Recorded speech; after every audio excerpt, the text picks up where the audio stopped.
저희 어머니께서 1000명이 안 되면 어디에서 말하지 말라 그랬거든요. 근데 오늘은 제가 강의나 강연이 아니라 간증이기 때문에 숫자가 작아도 됩니다. 예. 어제 전도사님께서 9시 40분부터 10시 반까지 간증 또는 강연을 하라 그래서 제가 두렵고 떨리지만은 간증을 좀 해보겠다 그랬거든요. 그래서 50분을 준비해 왔는데 30분만 하려는 거예요. 근데 우리 황양로님 시간을 잘 지키시는데 벌써 5분 지났어 지금. 할 수 없이 제가 35분 10시 15분까지 하겠습니다. 근데 제가 상당히 떨립니다. 강의는 제가 간증은 이제 처음 해보거든요. 여러 사람 앞에서. 아무튼 이게 은혜가 좀 됐으면 좋겠는데요. 다음이요. 예. 우리가 제가 메모를 했지만은 간증은 자기 자랑이 돼서는 안 될 것이고 대부분의 간증을 보면 고생하고 어려움을 당하다가 성공한 간증이 많거든요. 근데 제 간증은 거기에 속하지 않아요. 제가 4가지로 나눠봤는데 제 간단한 소개를 하고 또 결혼 문제와 총장성도와 전광훈 목사님과의 만남을 제가 간증을 하려고 합니다. 시간이 짧으면 하나를 빼야 되는데 하여튼 해보겠습니다. 다음이요. 저는 이제 호르몬이 외아들로 성장했고 아버지는 평양이고 어머니는 평북 신의주 출신입니다. 그래서 월남을 했기 때문에 춘천에서 출생을 했고요. 초등학교 6학년 때 서울로 전학을 왔습니다. 6학년 때 형편이 그 당시는 많이 다 어려웠었지만 저도 6학년 올라와서 1년에 5번 이사를 했어요. 그 이후에 이제 제가 결혼할 때까지 이제 새빵살을 했는데 33까지 새빵살을 했죠. 근데 보시면 처음에 할 때는 부엌 없는 새빵을 살았어요. 부엌 없는 새빵. 그 다음에 부엌이 있는 새빵. 근데 부엌이 있는 새빵도요. 부엌이 독립된 부엌이 있는 새빵이 있고 부엌이 독립되지 않은 지역이 있어요. 그러니까 제가 늘 가슴 아팠던 것은 어머니가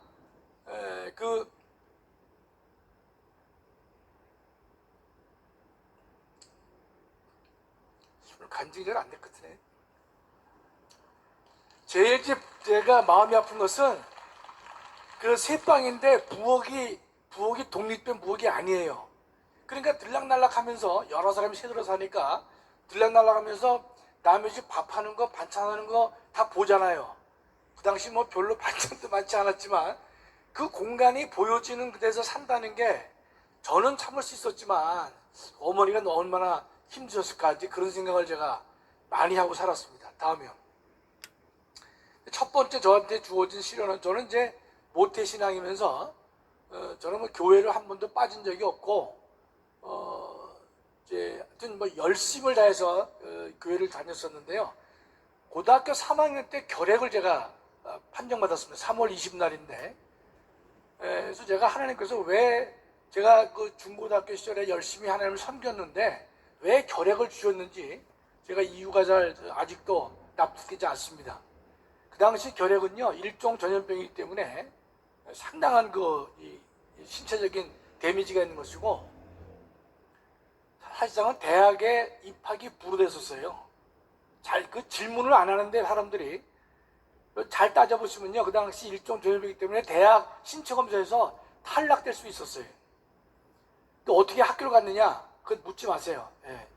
시간이 짧아서 제가 생략할 테니까요. 그래서 이제 고려대 법대를 가게 됐는데 저는 법대를 가게 된 이유는요 사회 정의 아니에요. 저 돈 벌고 출세하기 위해서 법대를 제가 진학한 겁니다. 세상적이었죠. 신앙은 좋았는데 세상적이었어요. 근데 이제 대학을 다니다 보니까 많은 사람들이 법조인을 많이 이제 지망을 했는데 저는 그 대학 교수가 마음에 들더라고요. 그래서 이게 교수의 길을 가야 되겠다. 그런데 대학 교수의 길은요 초창기가 너무 험난합니다. 왜냐하면 석사 박사를 받을 때까지 결혼도 해야 되고 돈은 벌 수가 없고 그런 상황이기 때문에 그 초기에 한 7, 8년이 매우 어렵습니다. 어렵지만 하여튼 제가 대학의 선생이 좀 끌려서 그쪽 길로 제가 방향을 튼 것이죠. 제가 73년에 대학에 들어갔는데 그때부터는 저희 가정이 상당히 윤택해졌습니다. 왜냐하면 정상적인 수입이 없다가 제가 들어가서 그 아르바이트를 제가 2개 이상을 꼭 했습니다. 참 힘든 작업이거든요. 아르바이트 2개 한다고 그러는 것은요, 일주일에 이제 2번씩은 나흘 아닙니까? 나흘이면 한 번에 가서 2시간을 가르치니까 왕복 시간을 따지면 거의 4시간에서 5시간씩 뺏깁니다. 그래서 제가 그때 결심을 했어요. 내가 결혼해서 자녀를 낳게 되면 절대로 내가 아르바이트 안 시킨다. 그러니까 본인이 공부를 하든지 놀든지 그걸 해야지 거기에 시간을 엄청 많이 뺏겨서, 그래서 제가 보시면 알겠지만 다행히 83년까지 제가 아르바이트를 했었는데, 기억하실지 모르지만 80년도부터는 아르바이트를 금지했습니다. 그래서 불법 아르바이트를 3년 했어요. 먹고 살아야 되기 때문에. 그래서 저는 그 대학과 대학원생에서는요, 그 시절에는 딱 3가지만 했습니다. 아르바이트 해야죠, 공부해야죠, 교회 봉사해야죠. 따라서 제가 여학생 사귈 수가 없던 것이, 우리 박권사가 있어서 제가 하는 게 아니라 여학생을 사귈 틈이 없어요. 근데 제가 결혼 조건이 얼마나 좋습니까? 호르몬이 외아들은요, 대한민국 최고의 결혼 조건이에요. 다음이요. 제가 83년에 아르바이트를 그만두게 된 게 83년에 원주에 있는 상지대학의 교수가 됐어요. 이게 참 놀라운 일이죠. 83년이면요, 만 28에 된 겁니다. 그 당시는 이제 이 교수를 이제 한꺼번에 많이 충원하는 일이 있어서 제가 박사학위가 없었지만은 교수가 될 수 있었거든요. 근데 가보니까 원주의 상지대학인데, 재미난 에피소드는 월요일날 보니까 저녁에 강의를 주더라고요. 6시에. 화요일날도 야간 줘요. 수요일날도 야간을 주길래 내가 목요일날 그 학과장을 만들어서 좀 따졌죠. 내가 아무리 처음에 대학 교수가 신입이라 하더라도 왜 나 야간만 주냐 내가.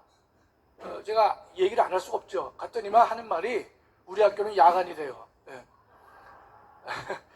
저는 법학과가 야간 있는 걸 제가 알지를 못하고 간 것이에요. 야간이니까 이 야간에 강의를 준 것인데, 그러다가 제가 3년 만에 제명에서 탈락됐습니다. 제가 뭐 금전을 횡령한 것도 아니고 여학생하고 추문이 있던 것도 아니고, 가서 보니까 저는 그 학교 시설이 약한 것은 제가 다 참을 수 있지만 거짓말을 하면 안 되는데, 다른 것은 참을 수 있지만 이 교과 과목을 갖다가 이 사람들이 거짓말을 하는 거예요. 그래서 원래 그 교집 과목은 20학점이 선택 과목으로 내야 되는데 그걸 다 필수 과목으로 바꿔가지고 학교를 운영하고 있기 때문에 제가 그건 부당하다, 그 얘기를 했다가 찍힌 것이죠. 예. 그래서 저는 설마 자르리라고 생각을 못했어요. 그랬는데 86년 2월에 잘렸습니다. 3년 교수하다가 잘렸는데, 그때부터 정말 눈물의 시간이 이제 오는 것이죠. 눈물의 시간을 많이 보냈죠. 그때 이제 결심할 건 너무나 많아요. 박사학위도 아직 없었죠. 다시 교수직도 제가 얻어야 되겠죠. 결혼도 해야죠. 나 자른 놈 원수도 갚아야 될 거 아니에요. 그런데 원수를 사랑하라 그랬는데 자른 사람을 미워하니까요, 제가 그 길을 걸을 수가 없어요. 원수를 사랑하라 그랬는데. 그래서 그때 제가 결심명하면 하나님께 그랬어요. 저 인간 사랑이 안 되는데 사랑할 수 있는 마음을 달라라고 이제 기도 제목이 바뀐 것이. 그러니까 제가 정상적인 생활을 할 수가 있었습니다. 근데 그 당시 제가 3년 6개월 동안 정말 눈물의 시간을 보냈는데, 일체 친구도 안 만났죠. 만날 필요도 없고 만나서 설명할 이유도 없는 것이고 돈도 없고 창피하기도 하고. 그래서 제가 3년 6개월 정릉에 있는 고려대학교 부설 야간이 아니라 보건대학원이 있습니다. 거기 도서관에서 제가 도시락 2개 싸가지고 다니면서 공부를 하면서 제 길을 노리는 그런 어려운 시절이 있었어요. 그때 제가 결혼까지 했습니다. 다음이요. 두 번째가 결혼 문제인데, 86년 2월에 제가 잘렸잖아요. 실업자 아니면 실업자. 근데 이제 그 주변에서 사람들을 이제 소개해 주는데, 소개해 주면 제 마음에 안 들어요. 근데 만나게 되니까 제가 아닌 걸 아니라고 말해야 되는데 주변에서 모르면 저 주제를 모른다고 이제 얘기를 할까 말이죠. 호르몬이 외아들지에 돈도 없는데 실직자인데 누가 시집 오냐는 거예요. 그래서 제가 딱 결심을 하고 사람을 안 만났어요. 안 만났는데 그 86년 첫 번째 선이 대구 여자를 만났습니다. 근데 이거 결혼 얘기는 학생들한테도 내가 대학원에서 제가 해줄 때가 있거든요.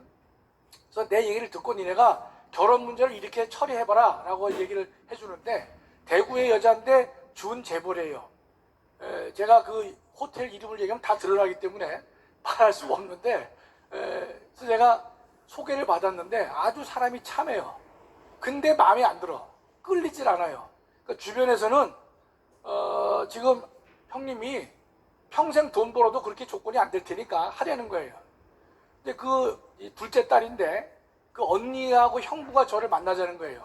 최종적으로 제가 좀 냉정하게 대하니까. 그래서 그때 삼풍 아파트가 있기 있었습니다. 삼풍 아파트가 서울에 삼풍 아파트 하나 주고, 그 다음에 자기네 회사가 많으니까 생활비는 법률 자문으로 해주면 생활비가 다 나올 것이고 1억 줄 테니까 나가서 외국서 학위를 받으라는 것이. 그렇게 이제 얘기를 하는데, 야, 이 사람이 흔들리잖아요. 그죠? 네. 여자는 그 갈대와 같다는데 남자는 어떤지 아세요? 갈대 위에 앉은 메뚜기 같아요. 네. 제가 그 당시 결론을 내는 게 있습니다. 뭔가면 제가 목표를 달성하는 것이 아니라 목표를 상실한 것이다. 제가 글을 썼습니다. 만나서 우리가 조금씩 뭐 돈을 벌면서 기쁨도 누리고 뭐 텔레비도 바꾸고 냄비도 사고 그런 삶이 제 삶이라고 생각하는데, 그런 것 다음에 그런 이 조건이 다 만들어지면 과연 나에게 주어질 것이 뭐겠느냐, 목적을 내가 달성한 것이냐, 상실한 것이다 라고 해서 마무리를 했죠. 아주 뭐 제 위주로 얘기를 하는 거예요. 네, 제 위주로. 저 87년이 됐어요. 그러면 서울에 뭐 논설위원 딸이 되는데 주변에 친구들한테 같이 만나서 보니까 저하고 딱 맞는데, 그놈들은 지가 결혼할 거 아니니까 아주 덕담을 하네, 덕담을요. 딱 맞는데, 근데 저는 그 친해지질 않는 거예요. 그래서 큰일 났어요. 그래서 어머니한테는 87년 꼭 결혼하겠다라고 어머니가 말씀드렸는데, 86년에 그 아가씨는 어머니가 괜찮게 보시더라고요. 그러니까 좋은 조건은 다 관두고, 그 다음에 그렇게 말씀하셔서 제가 아주 마음이 무거웠는데, 제가 87년에 결론이 뭐냐, 두 번째 아가씨 결론은요, 아닌 건 아니다래요. 예. 제가 볼 때 아니거든요. 아닌데 어떻게 같이 사냐 말이죠. TV라면 바꾸면 되겠지만 그거 아니잖아요. 그래서 아닌 건 아니다. 첫 번째는 대구의 그 아가씨 문제는 목표를 달성하는 것이 아니라 목표를 상실한 것이다. 두 번째 이 서울 아가씨는 아닌 건 아니다 내가 해서, 그러고 나서 제가 마음을 완전히 비웠습니다. 비우고 그 이 40의 장가를 가는 한이 있어도 내가 공부만 하고 여자는 내 만나지 않겠다. 그렇게 결심을 하고 있는데, 그 8월 달에 소개가 들어왔어요. 지금의 박 권사입니다. 박연미 권사. 근데 아니 뭐 박수 칠 일이 아니에요. 근데 하나님께 그렇게 기도해도 새벽 기도 아니라 하루 종일 기도하고 간구하고 눈물로 간구해도 응답이 없어요. 응답이. 그래서 지금도 여기 보면 하나님께서 음성을 주시고 응답받는 사람 보면 신기해요. 전 목사님은 말할 것도 없고, 그렇게 했는데도 뭘 보여달라고 해도 저는 일체 아무것도 안 보여주시고, 그렇게 간절히 기도했음에도 불구하고 없어요. 근데 8월 말인데 소개가 왔어요. 그래서 제가 뭐 이것저것 다 물어보죠. 꼼꼼히 물어보고 아니면 제가 안 나간단 말이지. 근데 뭐 평범한 집안이고 뭐 다 그래요. 그래서 내가 좋다. 그래서 인물이 어떠냐면 괜찮대요. 근데 그 몇 번 선을 봤잖아요. 선 보는 사회에서 괜찮다는 말은 없다는 말의 다른 표현이에요. 제가 아주 속이 좀 상했는데, 나도 부족한데 내가 너무 한 계단에 오래 앉아있으면 안 되겠다 싶어서, 사람이 괜찮으면 내가 결혼하리라. 그리고 내가 이제 9월 5일 날 만난 거예요. 만났는데 박연미가 딱 와 있더라고요. 근데 박연미는 제가 예전에 알고 있었어요. 저만. 왜냐면 그 응원단장을 했기 때문에 학교 내에서 도서관에서 보면, 제가 이제 석박사는 서울대학이지만 집이 고대 근처였기 때문에 도서관을 고대로 나갔어요. 그래서 제가 멀찌감치 봤어요. 했지만 사람이 인상이 참하고 좋아요. 근데 저한테는 뭐 언감생심 같은 사람이었죠. 제가 가서 뭐 사귀자고 그럴 수도 없는 거고. 그랬는데 그 아가씨가 내 앞에 딱 앉아있는 거예요. 야, 그래서 저 하나님께서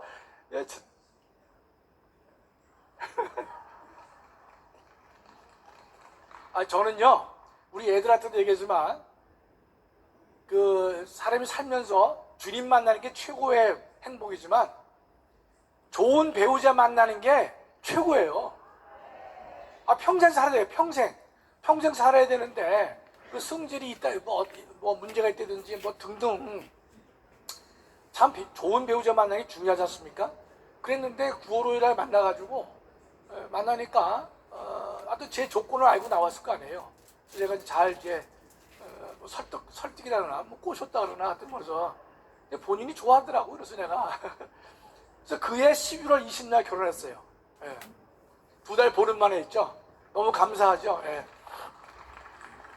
근데 제가 그때 이제 돈이 없잖아요. 그래서 그때 상황을 다 말씀드릴 시간이 없는데, 그때 웬만한 사람들은, 여유 있는 사람들은 동남아로 신혼여행을 갔고, 보통 사람들은 제주도로 갔어요. 근데 전 돈이 없어가지고 이 부산으로 왔습니다.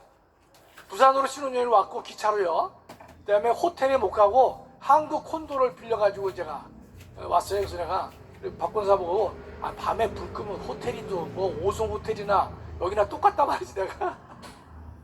그래서 이제 시작을 이제 하게 됐습니다. 뭐 다른 얘기는 뭐 제가 생략하는데, 제가 너무 9월 5일이 이제 감사해서 하나님께 제가 9월 5일마다 제가 우리 박연매한테 선물에 조그만 귀걸이도 하고 뭐 목걸이도 하고 반지도 하고, 11월 20일 당연히 하죠. 근데 또 크리스마스 때도 하고 1년에 3번씩 제가 조그만 선물을 해요. 20년 했습니다. 20년. 20년 후에는 제가 그만한다 그랬어요. 너무 힘들어서 품목도 안 떠오르고 그래가지고 거기에 딸린 비유하는 생략하겠습니다. 다음이요. 제가 그러다가 하나님께서 길을 열어주셨는데 86년 2월에 잘렸죠. 89년 8월에 헌법재판소의 연구관으로 특채가 제가 됐습니다. 처음으로 다시 한번 봉급을 받게 되는 일이 생긴 것이죠. 생겼는데, 그리고 그 이후에 90년이 저는 인생에서 최고의 해 중에 하나입니다. 그때 박사학위를 받고 우리 큰 놈 출생했고 아들을 낳고 그 다음에 대학의 교수가 된 거예요. 여러분, 이제 국립대하고 사립대하고 차이가 많은데, 사립대학은 이사장과 총장이 그 시어머니 역할을 하기 때문에 좀 피곤한데, 국립대학은 좋은 게 시어머니가 한 명도 없어요. 없습니다. 그래서 그게 장점이자 단점이에요. 그래서 국립대학의 문제점은 시어머니가 없기 때문에 교수들이 지 마음대로 하는 경우가 많이 있어요. 그래서 이거를 한번 컨트롤을 이 나라가 해야 되는데, 그 방법 중에 하나는 총장을 우리가 4년마다 한 번씩 뽑는데, 이거 고쳐야 됩니다. 그러니까 외국같이 총장을 모시면 10년, 20년 총장을 하게 만들어야 좋은 거예요. 그게 무슨 말인가 하면, 총장의 이념과 철학이 있을 경우에 저 인간이 10년, 20년 한다 그러면요, 교수들이 바뀝니다. 그런데 4년에 한 번씩 바뀌면요, 4년만 참으면 너 바꾼단 말이지. 그래서 잘 안 움직여요. 네. 근데 제가 그 세 가지를 다 하게 됐는데, 제가 이제 그 실업자 때 공부하면서요, 꿈을 무슨 이제 희망을 가졌었냐면, 교수 봉급을 받아보니까 봉급이 좀 이렇게 낮더라고요. 그렇다고 그래가지고 뭐 직업 있는 여성, 직장인 여성을 구하자니, 그 당시 저희 나이 때에는 그 남자가 여자 직장 있는 사람을 찾는 것을 수치라고 생각하고, 여자들도 그랬어요. 그래도 그 틈새를 이용해서 여자 직장 구해가지고 덕분 놈도 많이 있어요. 예. 뭐 그건 뭐 나름대로 재미난 삶을 산 건데, 보니까 이게 여유 있는 삶이 안 되더라고요. 그래서 이걸 어떻게 해야, 그래서 제가 마누라 보고 빵집을 할까, 저는 빵집을 늘 생각을 많이 했어요. 아직까지 빵집을 시키지 않고 제가 살아왔는데, 제가 자력으로 할 수 있는 방법은 뭐냐, 이 책을 써가지고 이 책이 잘 팔리면 인세를 좀 받을 수 있겠구나. 그래서 제가 한 5년 동안 그 서울법대 교수가 쓴 책, 제가 서울법대 대학원을 다녔었지만 지도교수가 아닌 분인데, 그분이 이제 10년간 1등한 책이 있는데, 그 책을 제가 심심할 때마다 읽어보고 몇 회독을 하면서 장단점을 제가 다 체크를 해봤어요. 제가 교수가 되면 이 책을 한번 내버리라, 그런 이제 꿈을 갖고 있었는데, 물론 하나님께서 절대적으로 도와주신 것이죠. 그래서 제가 교수가 된 다음에도 다른 교수들하고 만나서 뭐 환영회다 뭐다 이런 걸 제가 다 피하면서 이제 그동안에 해온 걸 이제 정리를 해서 91년 5월 달에 제가 이듬해 책을 낸 거예요. 그건 그동안에 다 준비를 해온 겁니다. 첫 인세 받고 5월 초 8일날 간 데가 어디냐? 박권서 내리고 제주도 갔습니다. 신혼여행을 제주를 못 데리고 가가지고, 예. 그랬는데 그 책이요, 공전의 히트를 한 겁니다. 써있지만 지방대학의 법대 교수가, 서울법대 교수가 10년간 1등한 책을 꺾는다는 것은요, 전무후무한 일입니다. 제 능력으로 된 것이 전혀 아닌 것이에요. 하나님께서 3년 6개월 엄청나게 훈련을 시키신 다음에 주신 큰 축복이라고 저 생각을 하고 확신합니다. 예. 다음이요. 그래서 이제 돈도 좀 벌고, 돈 벌었지만 예컨대 뭐 사업하시는 만큼 큰 돈은 아니지만 교수로서는 큰 돈이었어요. 그러나 저도 방탕하지 않았고 박연미 원서도 낭비병이 없어요. 그 명품 가방 하나 없습니다. 예. 그 뭐 닥스 이런 건 사도 그 이제 마음에 안 드는지 백이 되게 많어. 그러니까 이것저것 사는 거 보니까 그래서 내가 좋은 거 사라 그래도 안 사더라고요. 여하튼 벌써 10시 10분이에요. 큰일이네. 그러면 총장 도전은 제가 빼고, 총장 도전이 재밌는데, 왜냐면 하나님의 뒤끝 얘기가 여러 개 나오거든요. 하나님한테 찍히면요, 하나님이 끝까지 막으시더라고. 제가 마무리하려면요, 10분 마무리하려면 다시 너 딴 거 봐. 우리 전광훈 목사님께 만나오래. 계속 나가요. 계속. 뒷굿이 봐요. 뒷굿 1 또 넘겨. 뒷굿 2. 하나님의 뒷굿이 무서워요. 또. 그래서 4번 하겠습니다. 우리 전광훈 목사님과 만나면요, 2년 전에 만났어요. 2년 전 3월 28일 날 처음으로 만났는데, 제가 아는 전광훈 목사님은 뭐 신문에 나오는 뭐 빤스 목사, 뜻도 몰라, 까불면 죽어, 뭐 이거 이 사랑제일교회 시끄러운 교회예요. 그러니까 그거밖에 저는 알지 못했어요. 그런데 20년 2월에 제가 정년했거든요, 대학에서. 전 정년 이후에는 제 삶을요, 전국 다니면서 진화론을 비판하는, 하나님 나라를 건설하고 만드는 그 일에 제가 일조를 하다가 하나님 앞에 서겠단 말이죠. 하나님 앞에 섰을 때 너 뭐 하다 왔냐고 하나님은 안 물으시고 베드로가 물을 것 같아. 그 대장이, 규율 대장이. 그럼 제가 헌법 교수였습니다. 그러면 헌법이야, 헌법이야. 그래서 제가 진화론 비판하는 강의를 하다가 하늘나라 가면 조금 제가 이제 상급이 있을 것 같아서, 캐스는 당연히 안 되지만 학고방은 좀 면하지 않겠나 생각을 제가 하고 있는 것인데, 2020년 2월에 제가 정년한 다음에 그때 그 문재인이가 그 제주 4.3 추모사를 했는데 도대체 이게 받아들일 수 없는 거예요. 그래서 근데 그 이듬해 21년 3월 28일 날 우리 전 목사님을 만나게 됐는데, 역사적 만남이 된 것이죠. 근데 처음 그 사랑제일교회 가는데 들어갈 때 철제문이야. 야, 교회에 철제문이 다 있나?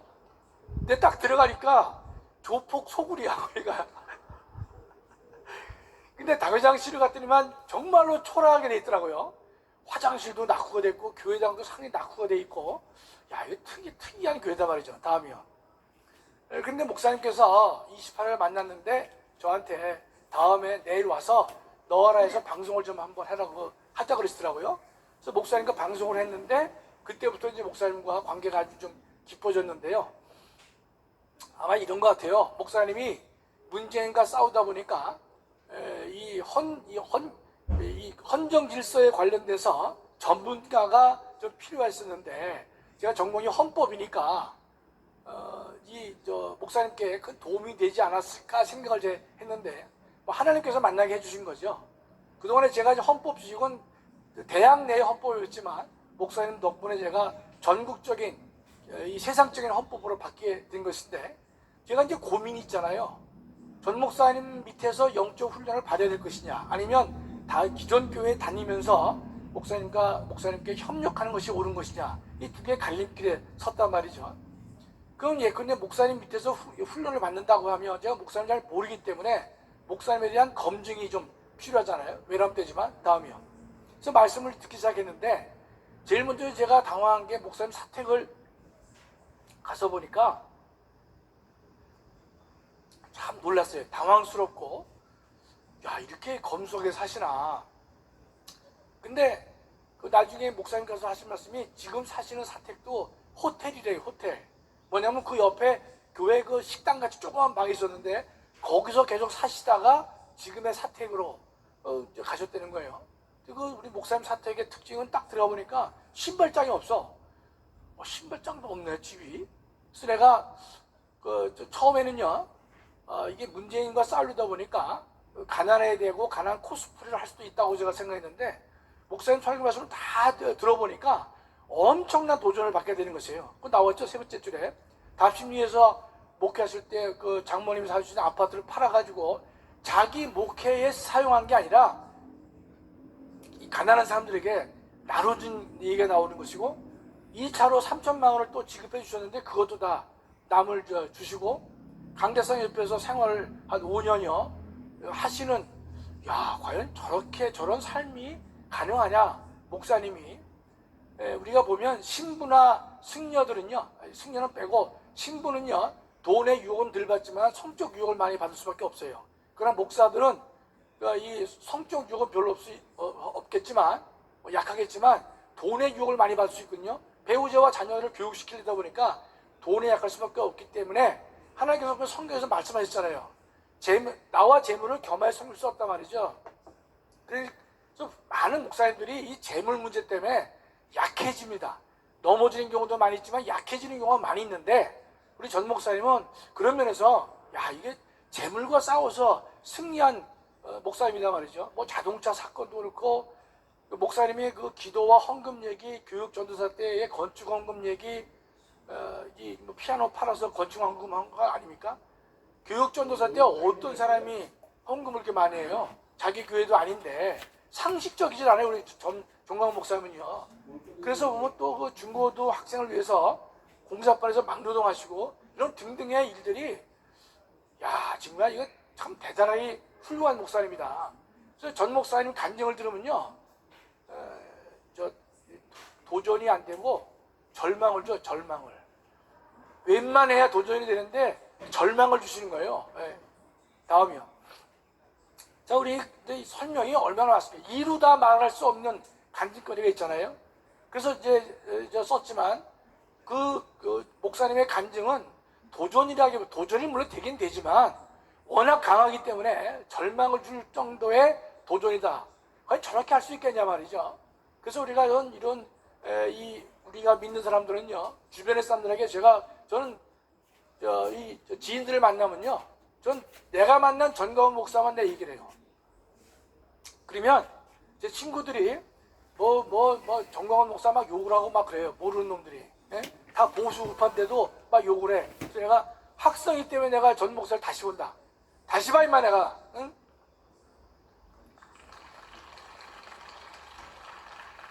내가 이거 치매가 아닌데 똑바로 바라봐는데 니네가 알지도 못하고 말이야. 빤스 목사 뜻도 모르는 놈들이 빤스를 모르고서 내가 너 자식 뜻 알아 내가? 뜻 모르잖아요. 저는 그럴 때는 상 도발적으로 얘기를 하는 스타일인데 니네만 똑바로 알고 비판하면 비판해. 근데 도전 받는 사람이 많이 있어요. 예수 믿는 사람들은요 다 존경하는 쪽으로 바뀌어요. 그거 어렵잖아요. 이렇게 사는 게요. 불가능하죠. 다음이요. 제가 우리 전광 목사님을 별명을 2개 만들었는데 440Hz와 알바토스를 만들었죠. 제가 세 번째, 네 번째는 곧 공개합니다. 곧 공개하는데 오늘은 공개 안 해요. 근데 제가 전광 목사를 만나서 제가 감사한 것은요. 제 신앙에 있어서 영적 눈을 뜨게 했다는 거예요. 영적 눈을.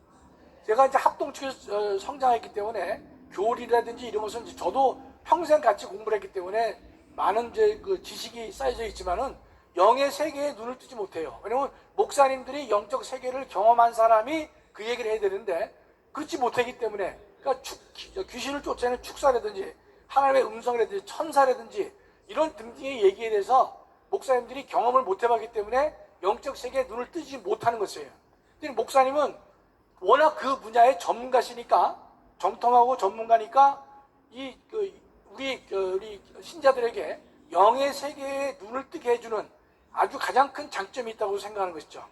그래서 우리가 요새 듣고 있는 그 다니엘이 기도하니까 가브리엘이 내려오고 바사원에서 맞고 한 얘기도 물론 기존 교회 목사님들이 설교를 한 걸 들은 적이 있었어요. 그러나 그 설교가 자신이 없는 거예요. 자신이 영적 세계에 대해서 경험을 못 해봤기 때문에 책에 나온 얘기를 그냥 할 뿐이지 자신이 없다고 자신이.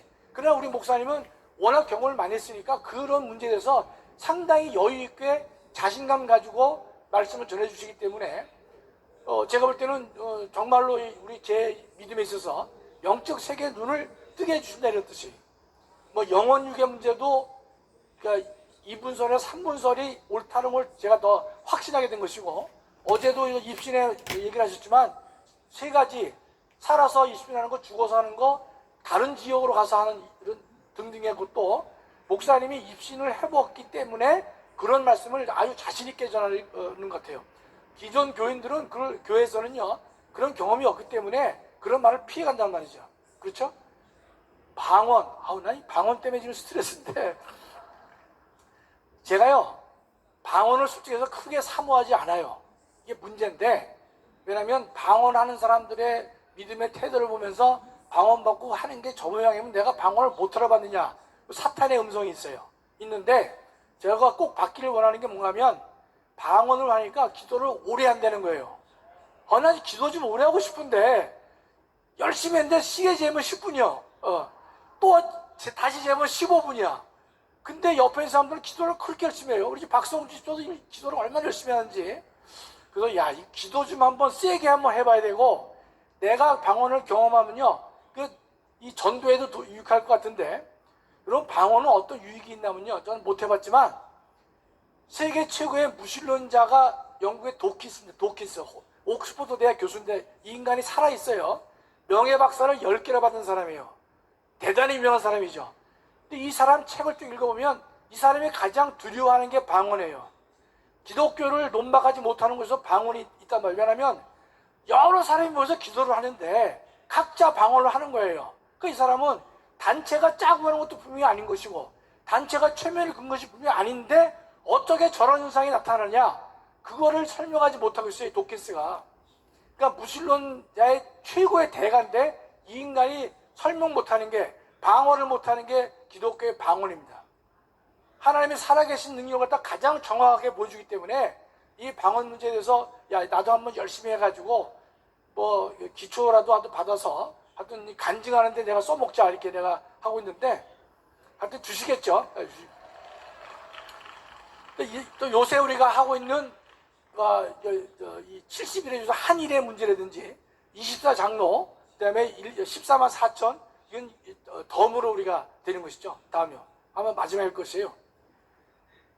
제가 볼 때는 제가 좋아하는 성경 구절 중에 하나가 줄로 재어준 구역이라는 단어를 제가 매우 좋아합니다. 하나님께서 저에게 줄로 재어준 구역이 있어요. 너는 이 이상은 안 돼. 그럼 안 되더라고요. 그래서 제가 이런 총장선거 나와서 떨어진 사람들은요 상당히 대인기피증이 있습니다. 일찍 죽는 경우도 많아요. 중병도 많이 걸립니다. 저는 제가 뒷끝을 제가 1, 2번까지 소개를 못 드렸잖아요. 그랬는데 제가 끝나고 난 다음에도 제가 멀쩡해요. 건강해요. 많은 사람들이 제가 다 폐인된 줄 알아요. 아니 그 정도의 어려움이 있었으면 폐인됐으면 틀림없는데 얼굴이 멀쩡해서 어떤 일이냐 이거지. 그래서 내가 그건 하나님께서 믿음으로 제가 다 극복한 것이고, 어렵지 않아요. 실제 보니까. 지금 제가 가장 좋아하는 찬송은 지금까지 지내온 것 하나님의 은혜라, 가장 좋아하는 그 가족 찬송인데, 저는요 썼죠. 주님이 사랑하는 목사, 누군지 아시겠죠? 주님이 세우신 목사 아시죠? 주님을 사랑하는 목사 누군지 아시죠? 그 밑에서 제가 양육받기를 원하고 훈련받기를 원하는 것이, 전 또 감사한 게, 제가 두 아들이 있는데 이놈들이, 여러분 그 아들 딸들이 원수잖아요. 원수. 그렇잖아요. 왼수예요. 왼수. 근데 이놈들이 다 사랑제일교회 와가지고 다 은혜 받고 우리 한 가족이 된 것이에요. 얼마나 감사한지 몰라요 제가요. 다음이요. 마지막이죠. 우리 전광 목사님 지금 하시는 일은요 일종의 종교개혁이라고도 생각합니다. 제2의 종교개혁을 우리 목사님이 하고 계세요. 그렇기 때문에 우리 목사님이 이중 삼중의 적을 놓고 동시다발적으로 싸우죠. 주사파도 싸우죠. 교회와도 싸우죠. 또 보수 우파하고도 싸우는 이 싸움은요 전략에는 문제가 있습니다. 인간적으로 봤을 때는. 그러나 목사님께서 믿음을 가지고 그 싸움을 하고 계시기 때문에 분명히 하나님께서 도와주실 것이다 이렇게 믿는 것이에요. 그렇다면 우리에게 주어지는 이 책임은 뭐냐? 의무는 뭐냐? 순종과 기도밖에 없는 것이죠. 여러분 여리고성 무너뜨릴 때 총칼로 한 거 아니잖아요. 기도했죠. 그 다음에 돌 때 침묵하라고 했지 않습니까? 침묵하기 어렵잖아요.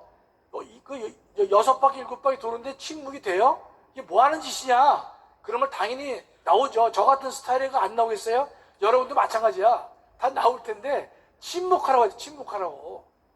침묵하고 순종하니까 무너진 것이죠. 그렇다면 우리 전 목사님이 계획하시는 제2의 종교개혁, 대한민국을 바꾸고 교회를 바꾸고 전 세계를 바꾸는 문제에 목사님이 일을 하고 계시는데 우리는 순종과 기도로 함께 동참하면 좋겠습니다. 감사합니다.